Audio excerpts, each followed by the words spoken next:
हम पढ़ रहे हैं आओ करे और सीखे, जो कि कक्षा 6 से 8 के लिए हिंदी की वर्क बुक है, जिसमें हिंदी व्याकरण का सारी बेसिक अवधारणाएं दे रखी है।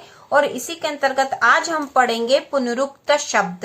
ठीक है, पुनरुक्त शब्द जो कि आपकी बुक के पेज नंबर 344 पर है। 344 पर दे रखे पुनरुक्त शब्द।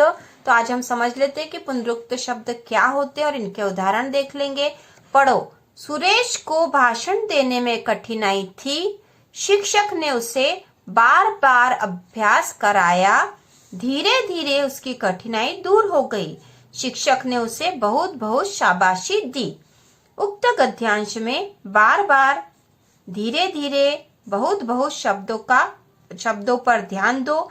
इनमें एक शब्द का प्रयोग 2 बार किया गया है। ठीक है, जैसे यहाँ बार बार, धीरे धीरे, बहुत बहुत, तो एक शब्द का प्रयोग 2 बार हुआ है। ऐसे शब्द पुनरुक्त शब्द कहलाते हैं। तो ऐसे शब्द क्या कहलाते हैं? पुनरुक्त शब्द। यहाँ पे अभ्यास दे रखा है, दोनों नाव पर लिखे शब्दों में से एक एक शब्द चुनकर पुनरुक्त शब्द बनाकर लिखो। तो यहाँ पे नाव पे शब्द दे रखे हैं, काला, हंसते, पत्ता, भाई, पढ़ते, छोटे। ठीक है, तो हम इन्हें पुनरुक्त शब्द बनाकर यहाँ लिखेंगे नीचे। तो एक शब्द लिख रखा है उदाहरण के तौर पर, पढ़ते पढ़ते। उसी प्रकार अब हम लिखते हैं काला से, तो काला काला, काला काला। ठीक है, और हंसते तो हम लिख देंगे हंसते हंसते हंसते। ठीक है, हंसते हंसते। फिर पत्ता तो हम लिख देंगे पत्ता पत्ता। अगला है भाई, तो हम लिख देंगे भाई भाई, भाई भाई भाई। फिर अगला है पढ़ते पढ़ते, तो वो तो यहाँ लिख ही दिया। फिर छोटे, तो हम लिख देंगे यहाँ छोटे छोटे। तो ये हमने पुनरुक्त शब्द यहाँ लिख दिए हैं। तो आपने इस तरह के शब्द जो हमने योजक चिन्ह पढ़े थे तब भी देखे थे कि जब समान शब्दों का प्रयोग एक साथ होता तो उनके बीच में योजक चिन्ह का प्रयोग होता। तो वहां हमने योजक चिन्ह पढ़ा था। तो इन शब्दों के बीच में भी योजक चिन्ह का प्रयोग हुआ है। देखो योजक चिन्ह, तो उस समय हमने योजक चिन्ह पढ़ा था और अब हम पढ़ रहे हैं पुनरुक्त शब्द पुनरुक्त शब्द। ठीक है, आगे दे रखा है अभ्यास 386। अभ्यास 386 जो कि आपकी बुक के पेज नंबर 345 पर है। पेज नंबर 345 पर दे रखा है अभ्यास 386। तो इसको हम पढ़ लेते हैं। निम्नलिखित कविता को पढ़ो। तो यहाँ पर हमें कविता पढ़नी है। जगमग जगमग दिए जल उठे, द्वार द्वार चमकी दिवाली, खील पतासे बांट रही है, अम्मा सबको भर भर थाली।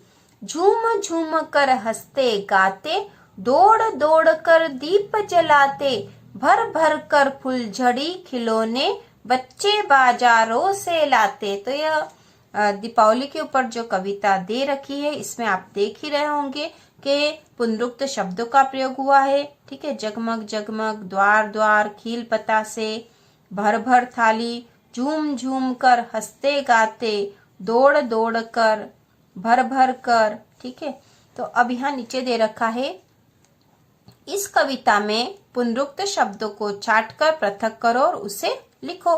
तो ये तो बहुत आसान है, आप आसानी से कर लोगे। एक उदाहरण दे रखा है जगमग जगमग। ठीक है, तो ये जो जगमग जगमग शुरुआत में ही था वो उदाहरण के तौर पर यहाँ दे रखा है। तो इसके बाद लिखा था द्वार द्वार, तो हम यहाँ लिख देंगे द्वार द्वार। तो ये पुनरुक्त शब्द है जिनके बीच में योजक चिन्ह का प्रयोग हुआ है। इसके बाद है खील बतासे। ठीक है, खील बतासे, ये हो गए पुनरुक्त शब्द, खील बतासे। ठीक है, खील बतासे के बाद है भर भर, तो हम यहाँ लिख देंगे भर भर। फिर आगे है झूम झूम कर हंसते गाते, तो झूम झूम और हंसते गाते, तो हम यहाँ लिख देंगे झूम झूम और हंसते गाते, हंसते गाते। फिर आगे है दौड़ दौड़ कर, तो हम यहाँ लिख देंगे बच्चों दौड़ दौड़। ठीक है, फिर भर भर, तो भर भर। ठीक है, इस प्रकार हमने यहाँ छाट कर लिख दिए हैं पुनरुक्त शब्द, और हमने देख भी लिया है कि पुनरुक्त शब्द किसे कहते हैं।